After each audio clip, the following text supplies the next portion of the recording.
Hi, this is Veruschka. I'm here on the Big Island of Hawaii, and today I am speaking with Carolyn Elliott. She is, for me, an inspiratress that I've only just discovered recently, and I'm just on fire. And I'm on fire because she wants to talk to me. And she is the editor of the online magazine Witch, and she is an author of Awaken Your Genius. And she is an occultist and has had a very colorful life and loves to tell her stories. And I first discovered her probably almost 3 years ago on Facebook in the story 12 Traits of Magical People. I think it was through Rebel Society, and that turned me on to Rebel Society. And I was like, here is a woman after my own heart, that except it didn't steer me to you, it steered me toward Rebel Society, and somehow your name just eluded me for 3 years. And then a friend of mine turned me on to you on a podcast, on a business podcast for entrepreneurs. And how you have been able to describe witchiness and reframe it in, goddess, law, the law of attraction, and all of these terms was just such a breath of fresh air for me. And I felt slight regret and how come I didn't find her sooner, and I didn't have to be this way. But fast forward to here you are now, and now I'm able to even more enjoy the fruits of your labor and experience. So welcome, Carolyn. Please tell me a little bit about how you refer to yourself. Oh, thank you, Veruschka, and what an introduction. Wow, thank you. How I refer to myself. So, those things you said, plus I teach 2 classes, and I coach. So the classes that I teach are called Influence, which is a life-altering course on mastering practical magic. And the other one is called Thrill, which is about growing your online audience and getting paid. So there's I see them as like 2 sides of the same coin. Influence has a lot to do with like the internal journey towards getting in line with one's own magic. And then Thrill has to do with putting it out into the world. Yeah, and I also coach clients privately. So at this point, you are location independent with the work you're doing? And yet, I am. Yeah, and yet I've noticed on the periphery that you grew up in Pennsylvania and Pittsburgh, and now you're back in Pittsburgh, and you made reference to mansions on the moon and building an empire there. I would be curious to hear if all the world this week was out of debt-free, money is not an issue, where would you be living, and how would mansions on the moon fit in with your vision, who you are? Yeah, totally. Wow. So, that's fun. So you're referring to an email I sent out where I was like, I'm learning about the mansions of the moon in astrology today, and I love that term so much. It's making me think about creating a compound in Pittsburgh, sort of like how Prince had in Minneapolis. He had Paisley Park. I was like, wow, I could call it Mansions of the Moon, and I could have a giant compound. So So Prince and I are similar in that we're both awesome, and also that he loved Minneapolis at the level of which I love Pittsburgh. So if I could live in anywhere, if I, had bazillions of dollars, I would be in Pittsburgh right now. And the Mansions of the Moon kind of vision would just be like a beautiful, wow, I haven't developed it very far, but just off the top of my head, it would involve a lot of gorgeous buildings and like weird, freaky, secret passageways and doors into the unknown and mirrors and observatories of the stars and theaters and silk and a lot of fire. Yeah. And it would be a place where we would have amazing occult parties, because that's just very dear to my heart, having weird theatrical ritual costume parties. It's like my favorite thing. So the word occult and witch and all of this type of witch, it's so stereotyped and makes makes people have resistance and fear foremost. How do you bridge that gap or translate that? Oh, what a great question. So first of all, yeah, I love reclaiming these terms, occult and witch, for that very reason, that they have charge to them. So just like, the queer community has, queer used to be an insult. And that whole community has taken that and been like, yes, we're queer, and we are very happy about it. So, I mean, I'm inspired by that. And I feel similarly about like, yes, I'm a witch, and I'm very proud of that. And to me, like the occult, what it literally means is what's hidden.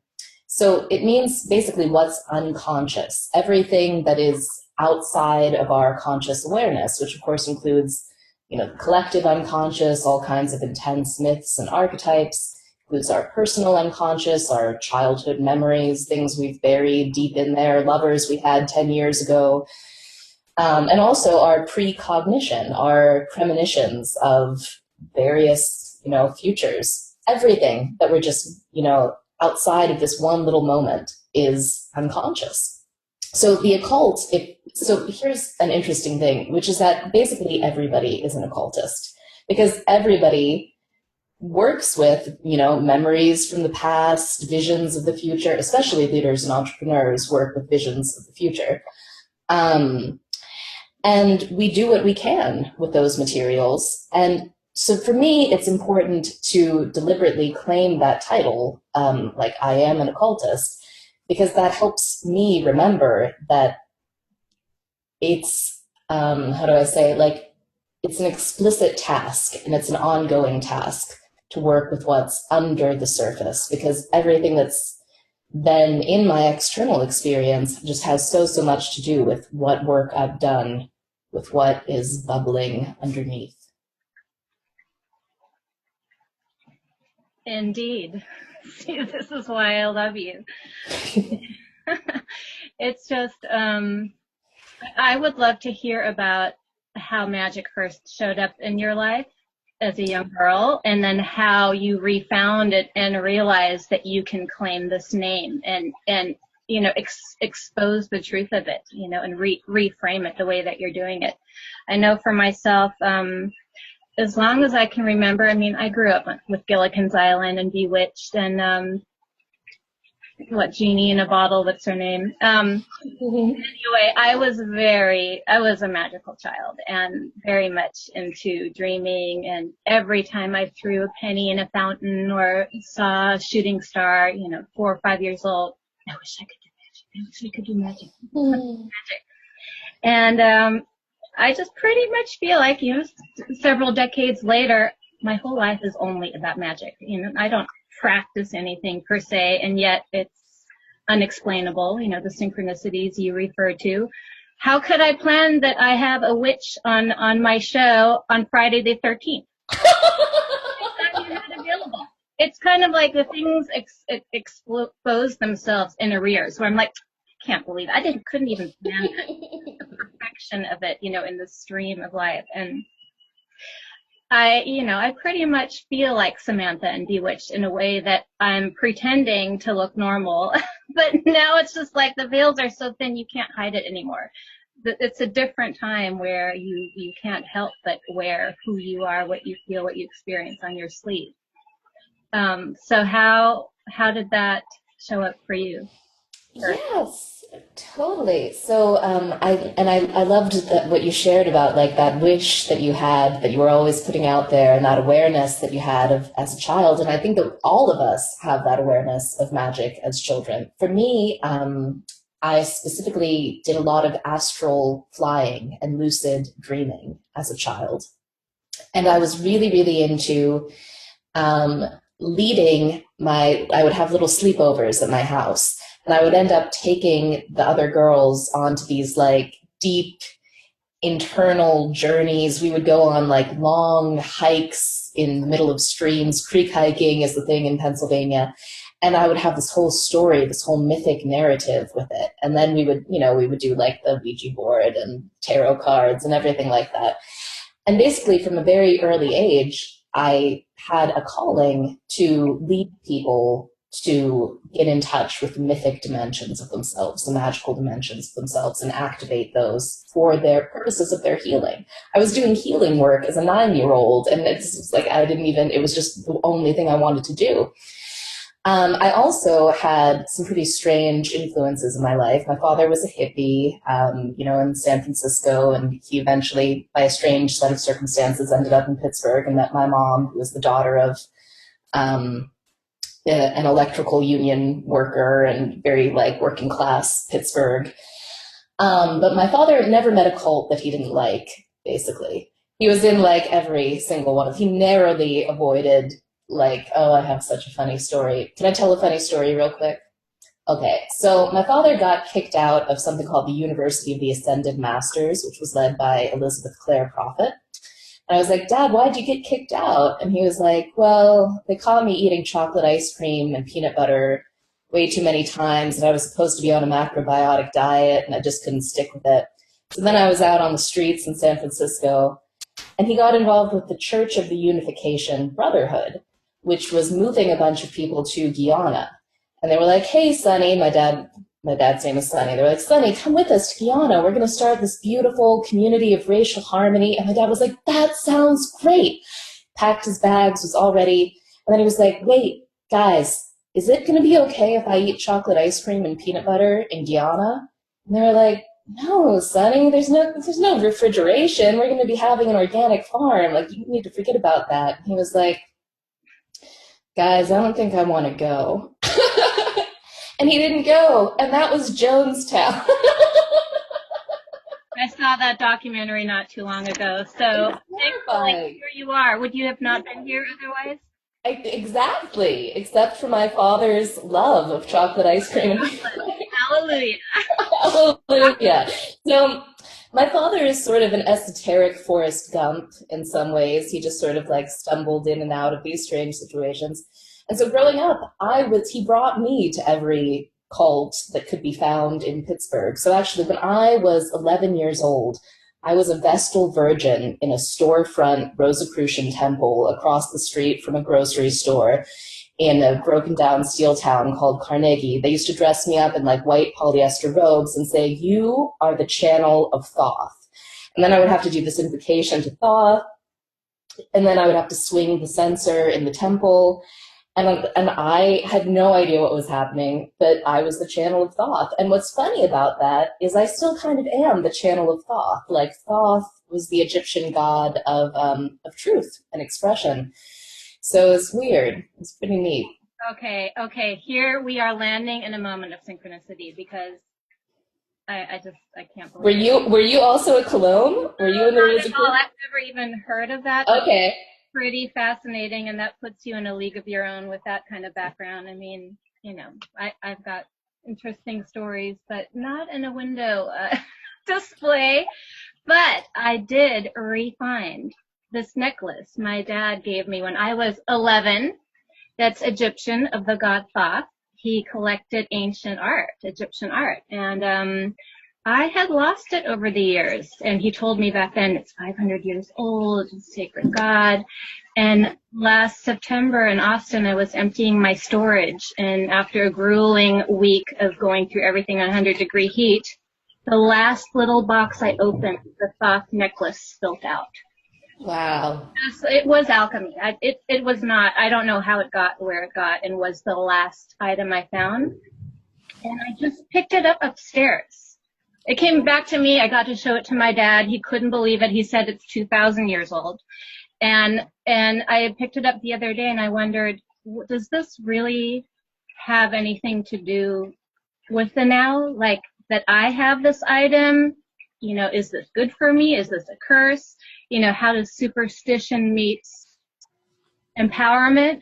Is this mine, or is this supposed to go somewhere else? But it's here. I had restrung it, and this week I put it on and it broke again, and that's the moment where I was like, am I supposed to have, is this a curse to have this? So I sometimes have superstition get the best of me, and I'm curious what you have to say about that. But the bottom line is I just held it and I thought, I need to show this to Carolyn. And then, wow. So I'd love to hear what you have to say about superstition while I go grab it. Totally. So I should just keep talking and you can hear me? Okay. Yes, it's very, so I will say that I do have a superstition about my relationship with Thoth, which is that it keeps me being very attracted to crazy Gemini men. Because Gemini is ruled by Mercury, and Mercury is Thoth. Anyways, that's just sort of a funny little thing that I have.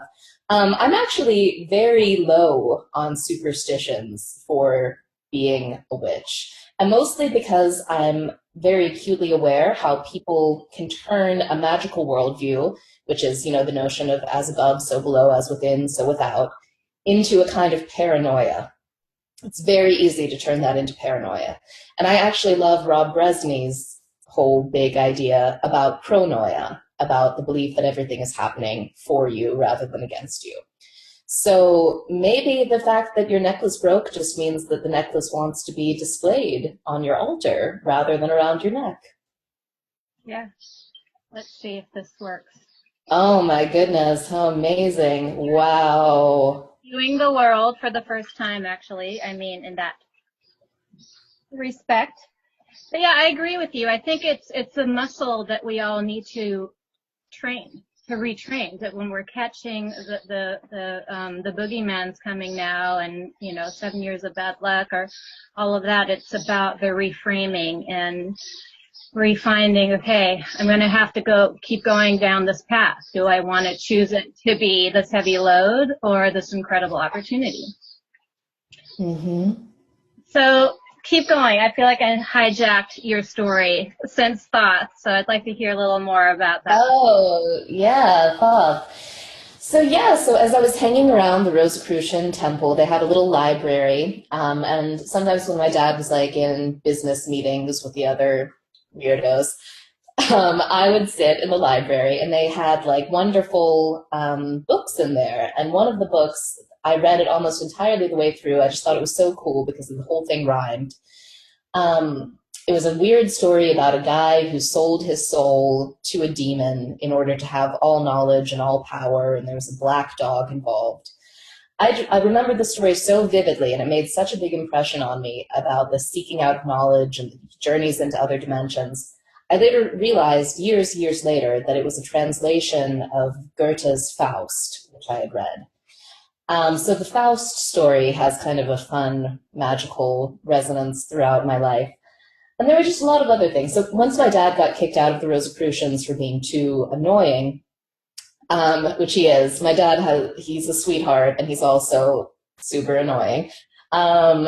We started going to Druid events and Wiccan events and just everywhere else we could go.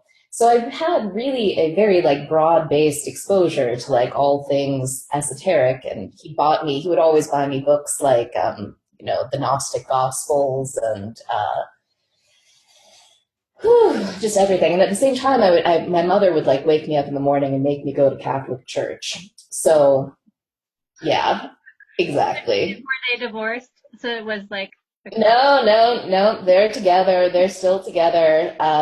It was very funny. It was she would wake me up and be like, "You have to go to church, Carolyn." And I'd be like, "Well, aren't you going to go?" And she'd be like, "I went to Catholic school for 20 years. I don't have to go to church anymore." I'd be like, "Wow, Mom, your faith is so inspiring." Yeah.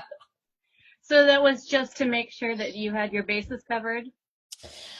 Pretty much, I guess. I have no idea. I guess she, it was just the thing to do, go be Catholic. So what impact did that have on your life? Oh, well, it gave me a wonderful guilt complex. The Catholics are really good at that.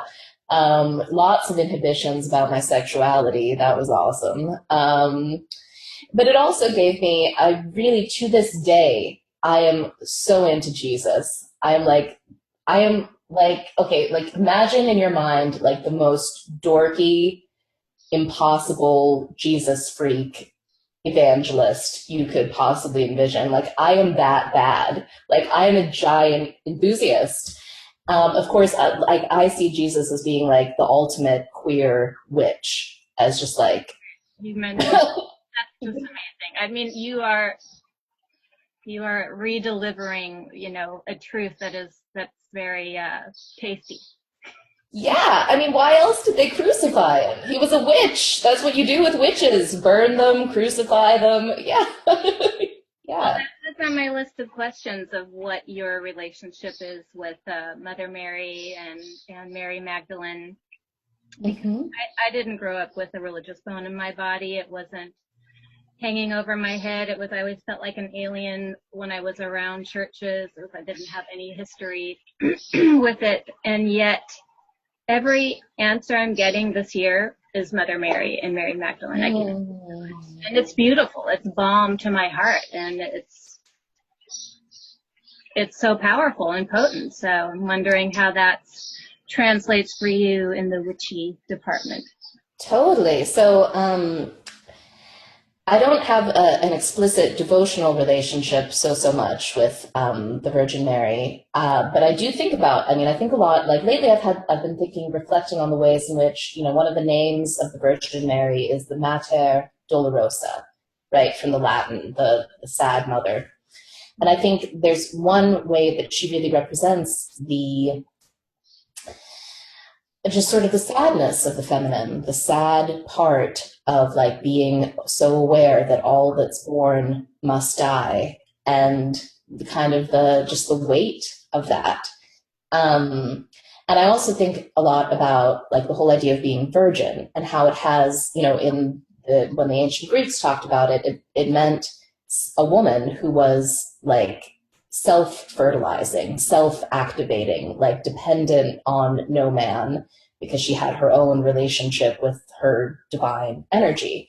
And so when I think about like the self-fertilizing nature of the Virgin Mary, that's also very inspiring to me. And I also think, oh man, once I get my mind rolling, there's one of my favorite books in the world is Fear and Trembling by Soren Kierkegaard. And Kierkegaard talks about the leap of faith that Mary made when she accepted this like sort of shitty situation for herself, where the angel was like, okay, you're going to have a child. It's going to be a bastard. Everybody's going to look down on you and the baby. You're going to be poor. It's going to suck. Are you down? And she was like, yeah, let's do this, and it was sort of like she was so just like that as an instance of faith where it was just more important to her to experience like the fullness of whatever this was and to like her curiosity about it and her openness to it than to push that away. And Mary Magdalene, without a doubt, in my mind, was Jesus's tantric partner. I mean, that's obviously what those cats were up to. Like, they were... So she's very, very important for that reason. And in my mind, I associate her a lot with Yeshe Sogal, who was the tantric consort of the Indian tantric master Padma Bemsava, who brought tantra to Tibet. So I see that kind of Tibetan Buddhism and the Christian esotericism have a lot in common in my mind. Yeah, on my way here, I pulled up some lyrics. So on my way home today, I was listening to a wonderful collection of stories from Dr. Clarissa Pinkola Estes, and also finding her at this time, and I also feel a little regretful how it's only coming now, but it's the same energy, it's the same beauty of storytelling that you're bringing. And this song from Patty Griffin, Mary, I don't know if you know it. I've been listening to it for the last 15 years. It's just such a soulful song, but I've never heard of it really as Mother Mary, and it's just gorgeous. So suddenly, Dr. E starts sharing the song, the lyrics to the song, and it just put me to tears. And so a lot of what you just described of like what Mary's taking on, and also, both of the dark and light of our path of mastering the pain and the beauty, so beautifully expressed here. So I'm going to share these words with you. Mary, you're covered in roses. You're covered in ashes. You're covered in rain. You're covered in babies, covered in slashes, covered in wilderness, covered in stains. You cast aside the sheet, you cast aside the shroud of another man who served the world proud. You greet another sun, you lose another one. On some sunny day, and always you stay, Mary. Hmm. Whew.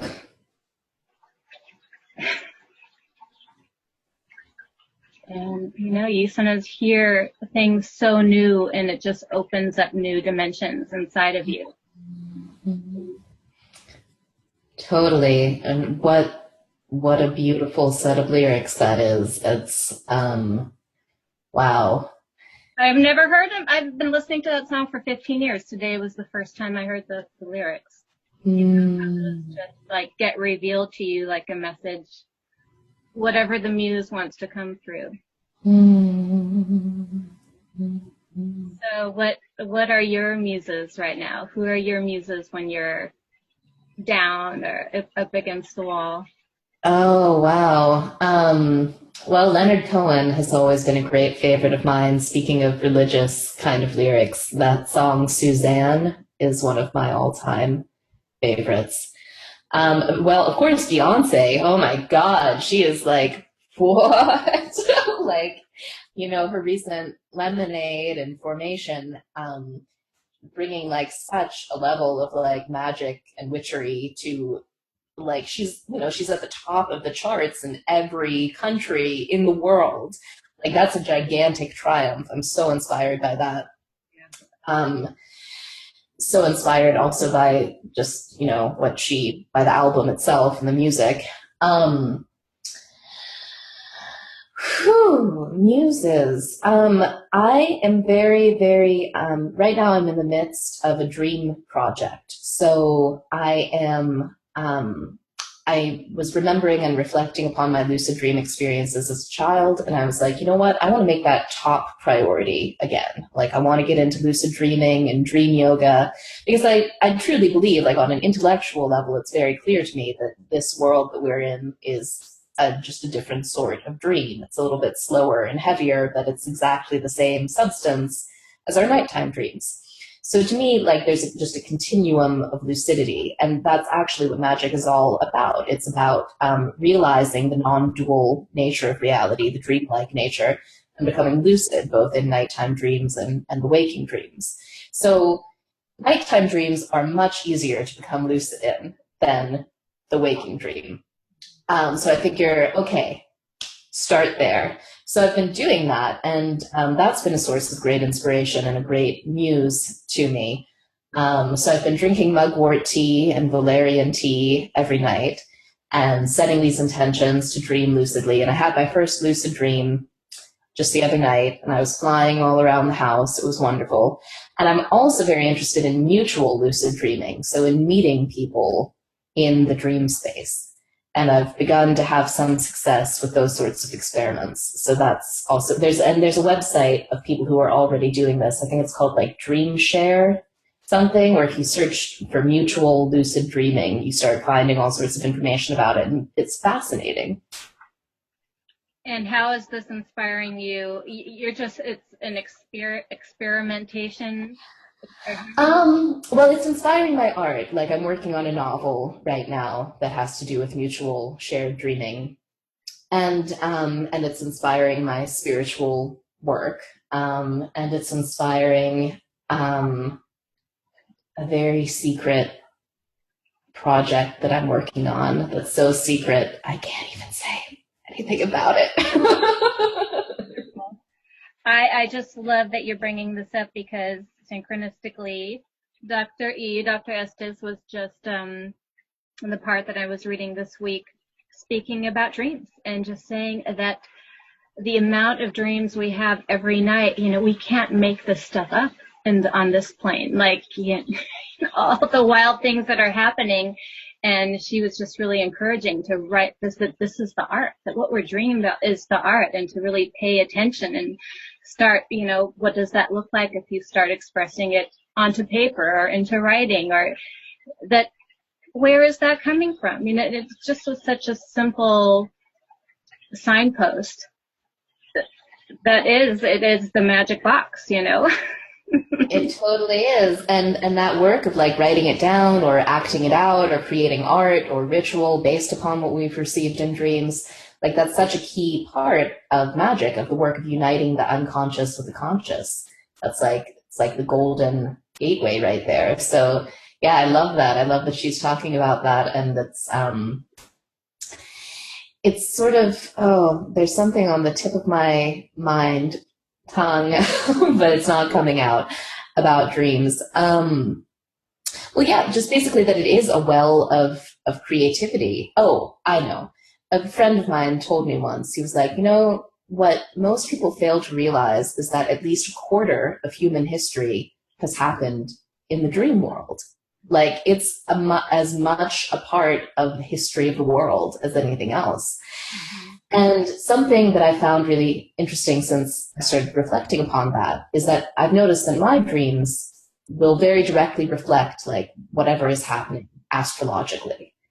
And that clues me in to like, I think there is some kind of like built-in synchronicity that our dreams are operating in harmony with like some larger forces. And well, anyways, that's a bit of my speculation. Yeah, and that also reminds me of, I don't know if you ever saw Wim Wender's Until the End of the World back in like 1988 or 89. Very intriguing story, filmed in like 27 countries. But a bit of it is filmed in Australia, where at the end they were all on these little handheld devices, the main characters of the movie, that they ended up, it was going to be the end of the world, kind of like how the Aborigines speak about this is dream time. This life is dream time. But in the film, they're in Australia and they're on their devices, and all the characters were now hooked on looking at their dreams that they dreamt about the night before on their devices all day long. And this is before the cell phone ranges. This was before there were even pages. So it's just so interesting now, fast forward, and everyone's in that other dream world of technology. And it's just, that's an interesting foreshadowing. And on that note, I have been thinking about technology and sorcery, and how do we combine, or like Rob Resney, how can we make technology mystical? But you have to share what your insights are. Sure. Yeah. So a fascinating quality of the technology that we have right now that it is so social, that it is like allowing us to broadcast. Well, how do I say it? It's there's more potential now than ever before for the communication of symbols, for the communication of stories, of images that have a magical impact. And I get really excited when I see art, like I just mentioned the Beyonce album, that is deliberately using ancient symbols to speak to a very current issue or a very current, like, primal drama. Like Lemonade is all about, right, the drama of adultery, and then healing from that and coming to recognize a sistership with other women instead of a competition with them. And that's like a beautiful, powerful narrative that she unfolds with all kinds of imagery of the Orishas and, the gods of the African diaspora. So I don't know if I've gotten too much further with it than that, other than, we're all already using it for magic. I mean, we are already doing that, right? Like this conversation right now has some impact on somebody's consciousness somewhere, and they're being put into a little bit different train of thought than they would have been otherwise.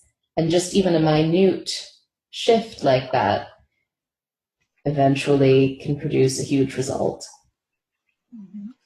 Well, that's why we're doing this thing. And Yeah. at the same time, if we are nature-loving pagans who are, taking an intentional stand for Gaia or whatever words we have for it, do you feel like you get into that push-pull of like, I just want to abandon it all, I don't want to have anything to do with it, or do you see it as your ally or, an extension for using your voice?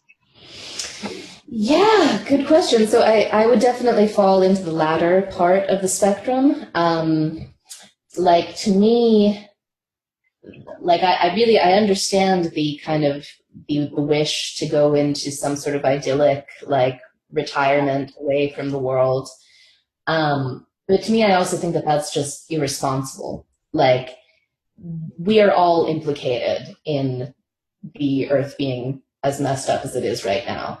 And some of us going on a little vacation into an eco village, like, is not going to heal the rest of this, like, what fuck?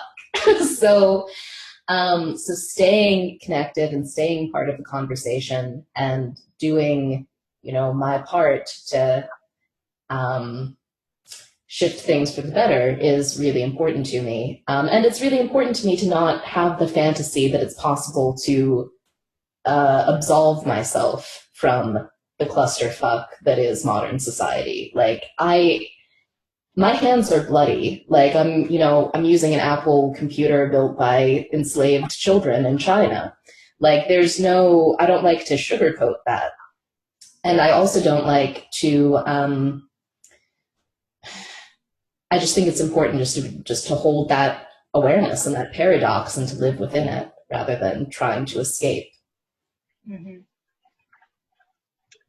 I hear you.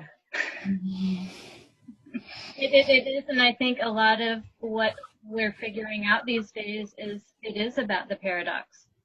That is what the radical acceptance is being able to straddle those things and not favor the black or the white, with judgment, Oh, yeah, because any form of reactivity only makes the mess bigger.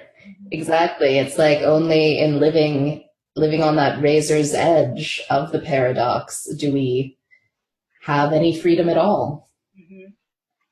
Here, I have a little bit of practical magic. I'm looking for some advice. And so this little scenario, anyone can, apply to their scenario. So I, last year, through layers of synchronicity, suddenly 20 years after not reading Carlos Castaneda, he just, boom, pops up. I get all these downloads about abundance. And I think it was one of the first books I read that kind of opened me up to other worlds. And really, I'd totally forgotten about him. And I had all these downloads about how there was no such thing as scarcity and wrote out this whole thing about it.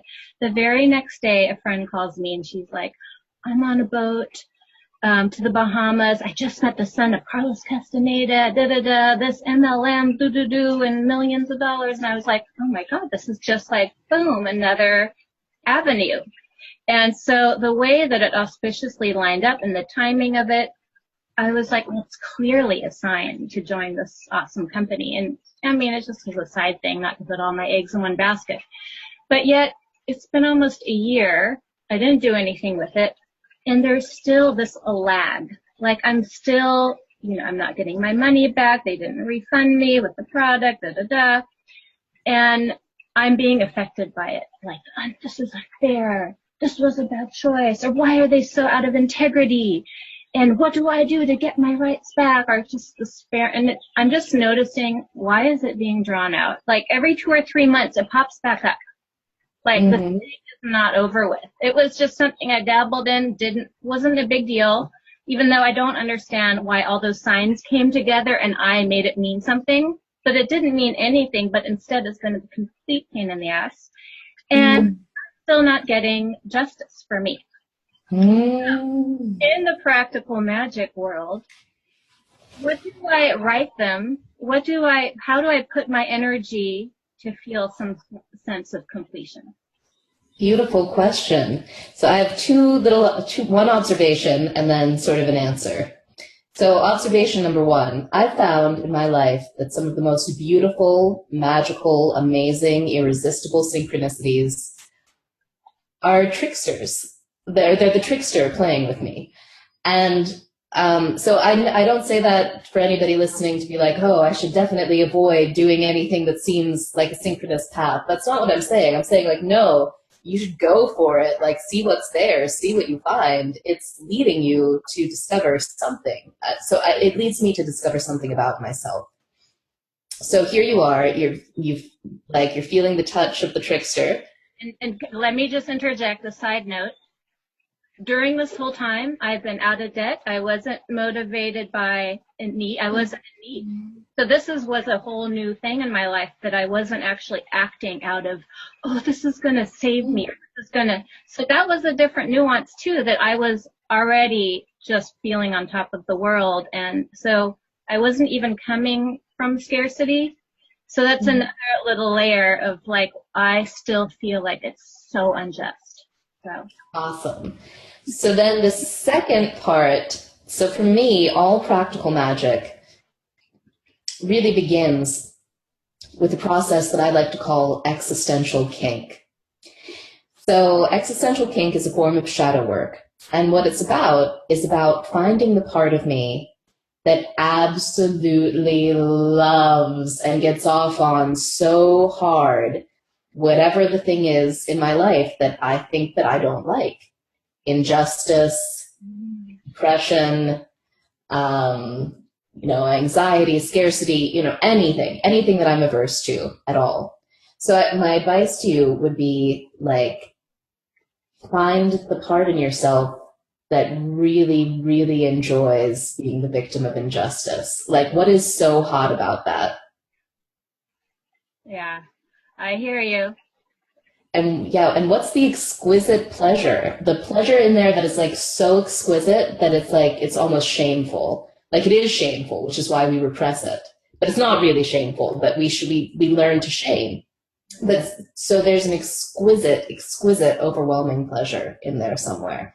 So my suggestion would be to just like get quiet, get into a reflective mood, go within and be really willing to get on the side of that part of you who just loves to feel injustice, and get really excited for her that she attracted what she wanted to feel, and totally like let her deeply receive it with like gratitude and excitement.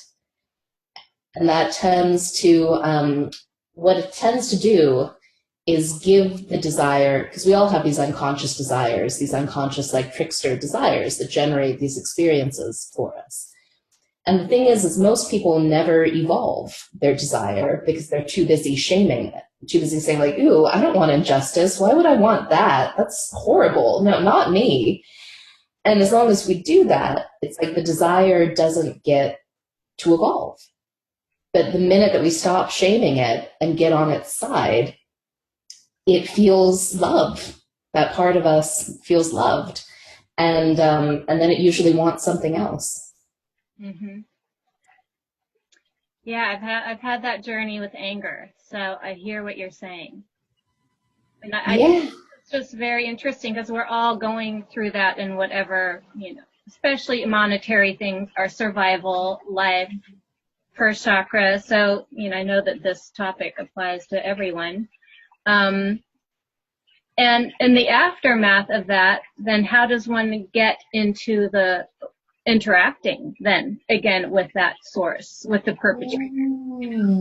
From what place do I write them that would be in practical magic, casting the spell with the outcome that I want after I do the inner work?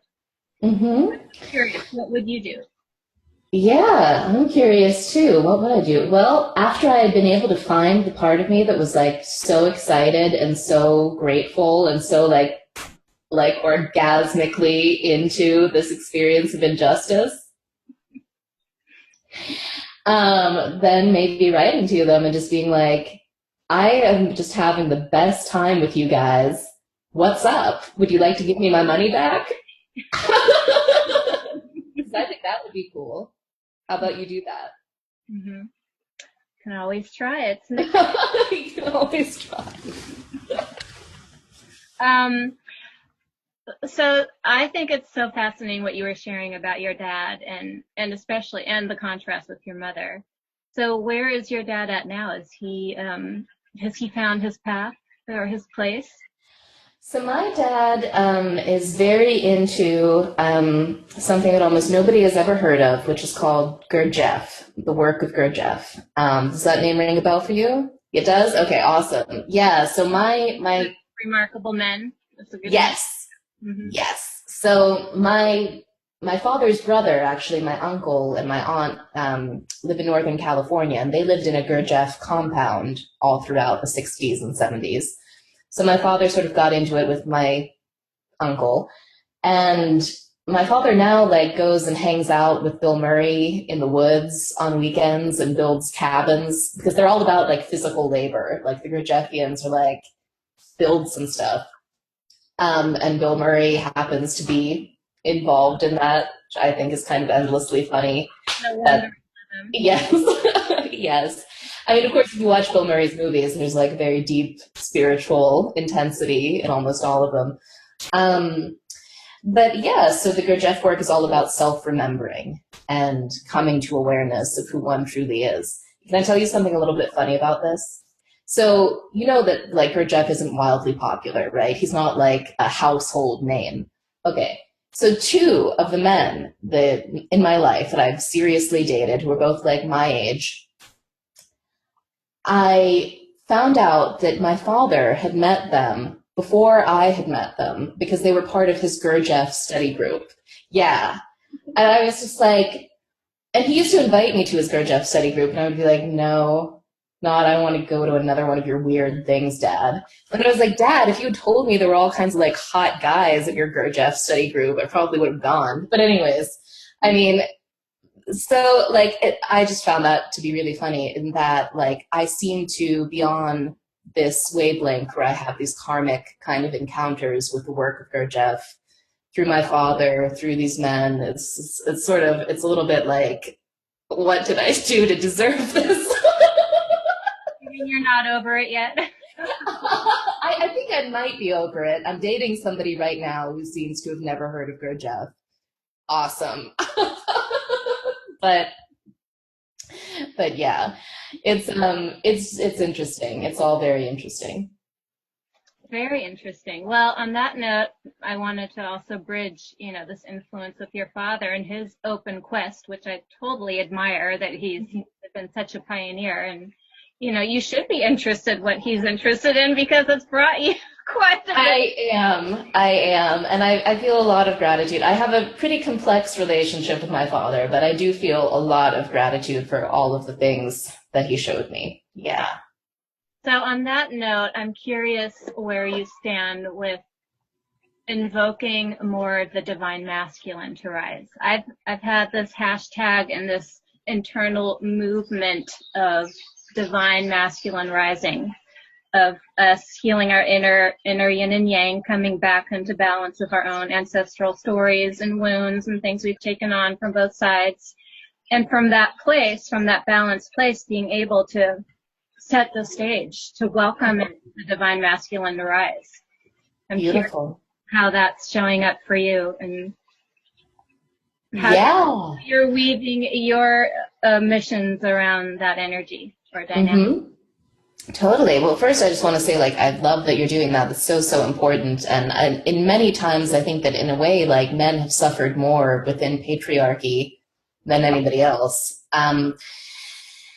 So for me, I've been in this kind of deep investigation connected with my dream work, and I wrote about this somewhat in my book, Awaken Your Genius, with my animus, with my inner masculine, the Jungian sense of animus is like the masculine part of the soul.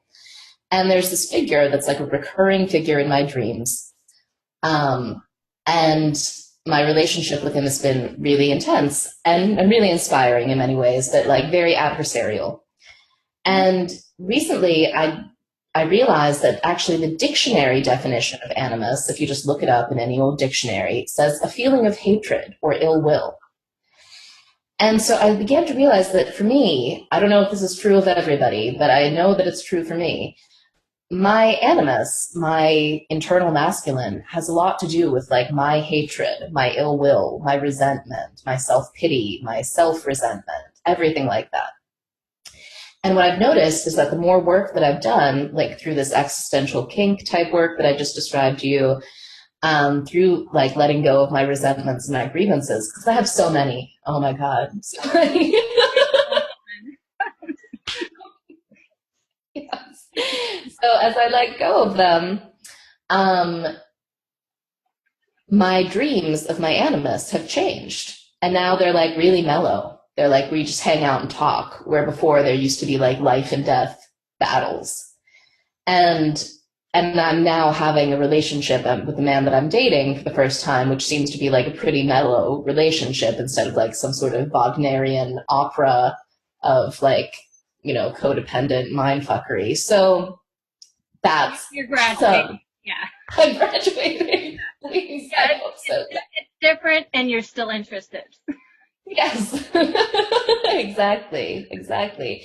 So that's and for me that was very difficult because I've had experiences of sexual assault and experiences of molestation as a child, and you know, I think many women, many more than, and many people, men, everybody in general has experienced you know, trauma, abuse, rape. And so those wounds really lend themselves to holding on to resentments and grievances. And I do think that a giant part of the healing work that we need to do really has to do with forgiveness. And that's not very popular or trendy to say these days because everybody wants to be like, well, you know, rape is just such a terrible thing. Abuse is just such a terrible thing. You know, we have a right to be angry, and like totally right to be angry. I mean, there's definitely like phases of healing to be gone through. But for me, like, I consider myself a feminist, and I also very am in touch with the way that when I get into a righteous place about all of that, and when I get like really angry thinking about all of the injustices, I feel alienated, and I feel disconnected from actually the fullness of the power that I am, and the fullness of that kind of like fun electricity that runs through the universe and wants to make fun things happen. So anyways, all of which is to say, I think we agree, Veruschka, about about this healing and the divine masculine. Yeah. I know it seems like an unfair task that we are the ones that have to forgive, but it seems to be like this conundrum that we call life, right? Like, yeah, exactly. If I want to be happy, I'm going to have to forgive him. And maybe if I were in their shoes and had the life they had, they would have done the same thing and realized they couldn't have done anything different.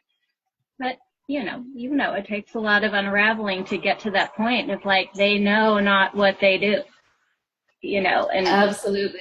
It's very true. And on a lighter note, something that I think about that makes me laugh is one day I was complaining to my mother about men. And she was like, well, you know, Carolyn, they're missing a leg of a chromosome, a full leg of genetic material. And once I thought about that, I was like, geez, you're right. It's almost like there's like a whole leg of human encoding that they just missed. So there's questions about this whole divine feminine thing that everything is birthed out of it, you know? Yeah. Well, gosh, there's so many things to chat about. How are you doing on time? I'm good, but I just realized that my computer is dying and I left my battery downstairs in the dining room. All right. Well, I would like to chat a little bit about the topic of alienation and navigating the sadness. Like when we are empathetic and having learned all that we've learned and all that we've walked and seen and empathized with, and yet this, you know, this collective sadness and grief that we can't deny in witnessing what's going on in the world that makes us feel disempowered and voiceless. And I'm just curious about the people who are really into law of attraction and healers and psychics that I speak with they're just very radical about seeing everything only in a positive light. and only seeing the good, and that's what's going to transform our reality, our world. Where do you stand, and what's your experience with feeling it all and being a realistic and having a lot of conviction to hold up the visions that we feel like we're here to hold up? Totally. So yeah, very rich and complex question. And the answer that I've been finding to it lately kind of gets a little bit radical metaphysically, which is lately when I get sad and I get down about the world, because I do, I just feel it, whether or not I want to feel it, I just feel it sometimes. So when that's happening for me, like what I find it is empowering for me to do is sort of similarly to what I was talking about earlier, in a very non-judgmental, very non-shaming, non-blaming way, find the part of me that really, really wants to live in a world of duality that is filled with this kind of pain and violence and tragedy, like that essentially just deeply, deeply loves being here. As fucked up as everything is, as fucked up as I am, as like horrible as the things are in the world, taking responsibility that there's a part of me that wants nothing less than the experience of being here and seeing my own pain, my own grief, my own inevitable death, the deaths and pains of others. And when I do that, it's not that I'm overlooking anything or downplaying it, but I do find this little kernel of like joyful wonder about the whole drama, the whole nightmare, the whole bliss of the spectrum. And that gives me the strength to want to continue to fulfill my bodhisattva vow. I think a lot of us magical people, whether we have a conscious one or not, have this commitment to, liberating ourselves and liberating others. Mm-hmm. And so that's the little kernel that helps me of taking self-responsibility. Yeah, I don't know if that's coming. Does that sort of make sense? Landing. And on that note, I'd like to invite you just to share. I know you've shared this openly in many ways, so I'll just give you another platform to share your vision of what you're wanting. I know you're wanting to touch a certain amount of people. You want to share that heart mission of yours. Yes. So I want to help. I mean, my commitment as a bodhisattva is all beings. That's pretty big and pretty paradoxical. But on a very concrete level, I'm on a mission to reach 1 million witches and help them become fully free from shame and fully in their magical power and just like out there in the world. That's my dream. Shamelessly and unapologetically. Yeah, that's glorious. Well, it's been so inspiring, and maybe you'll chat with me again on some more shameless issues. I just want to encourage you. I can't wait to dive into your book, Awaken Your Genius, and maybe for me, you would be willing to do your own audible version and using your a great storyteller, and there's so much power and charisma in your voice, so I hope you will consider it. Thank you. And I'll put all your links into the comments below in the YouTube, and I do encourage everyone to sign up for your newsletters because you have some wonderful information you're sharing, and I love your whole explanation of unified will. That was just such eloquent and magical truth that everyone needs to hear. So I love that you're dressing it up in words like magic and existential kink and queer Jesus. I mean, that works for me. I hope it doesn't dissuade anyone else. It's very ubiquitous. So much love and appreciation, Carolyn. Oh, thank you, Veruschka. This was so much fun. All right. Aloha. Keep sharing your magic far and wide, and I'll be an ally for it, for your vision. Yay.